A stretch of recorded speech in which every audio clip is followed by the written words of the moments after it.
Hello viewers, welcome to MathTech. I am Amit Sharma. In this video, we are going to solve a question of real analysis from GATE Mathematics 2021. The question is from the topic function of two variables. So without a delay, let's start. Question number 37. Let f is a function from r square to r be given by f of xy is equal to square root of x square plus y square into sine of y square by x if x is not equal to 0. 0 if x equal to 0. Consider the following statement. Number 1.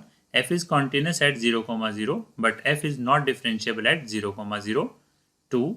The directional derivative du f at 0, 0 of f at 0, 0 exists in the direction of every unit vector u belongs to r square. Then option A, both 1 and 2 are true. Option B, 1 is true and 2 is false. Option C, 1 is false and 2 is true. D, both 1 and 2 are false. In order to solve the question, it is essential to learn the following results. Result number 1. A function f of xy is said to be continuous at point a, b if limit x, y approaches to a, b, f of xy equal to f of a, b, provided the limit exists. Result number 2.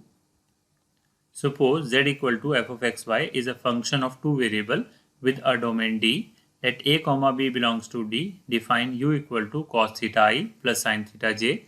Then directional derivative of f in the direction of u is given by du f a, b is equal to limit h approaches to 0 f of a plus h cos theta b plus h sin theta minus f of a, b divided by h, provided the limit exists.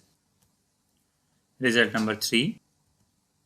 A function f of xy is said to be differentiable at point a, b if limit h, k approaches to a, b, f of a plus h, b plus k minus f of a, b minus h fx a, b minus k fy a, b divided by square root of h square plus k square exists.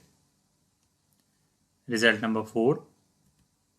If the partial derivative of a function f of xy does not exist, this implies f of xy is not differentiable.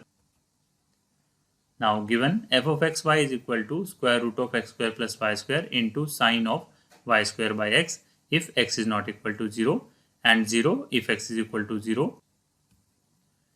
We have to check the limit along the path y equal to mx.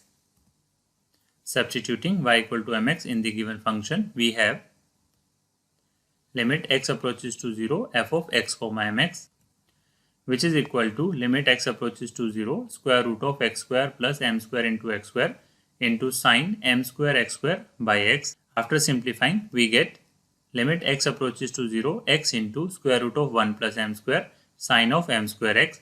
Now putting x to be 0, we get 0.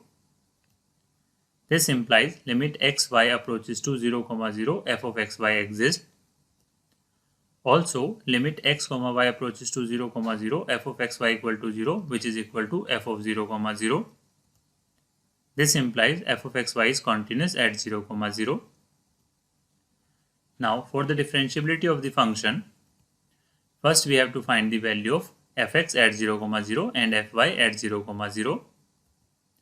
Now, fx at 0, 0, this is equal to limit h approaches to 0 f of 0 plus h, 0 minus f of 0, 0 divided by h, which is further written as limit h approaches to 0 f of h, 0 divided by h. This is equal to limit h approaches to 0 square root of h sine 0 by x, which is 0. This implies fx at 0, 0 is 0 and fy at 0, 0.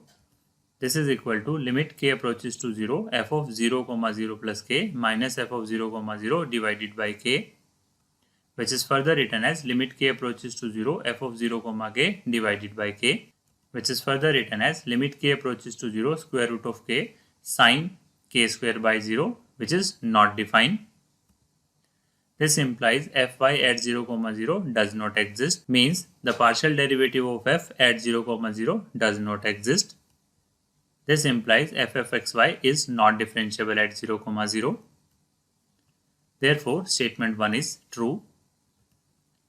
Now the directional derivative of f of xy at 0, 0 is given by du f at 0, 0 is equal to limit h approaches to 0 f of 0 plus h cos theta, 0 plus h sin theta minus f of 0, 0 divided by h. After simplifying, we get limit h approaches to 0 f of h cos theta, h sin theta divided by h, which is further written as limit h approaches to 0 square root of h square cos square theta plus h square sin square theta into sine of h square sin square theta divided by h cos theta and whole divided by h.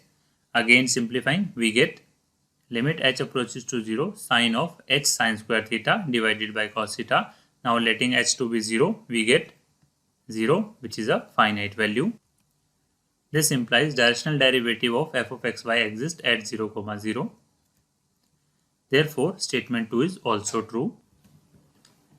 Since both these statements are true, hence option A is true. Thank you very much for watching my video.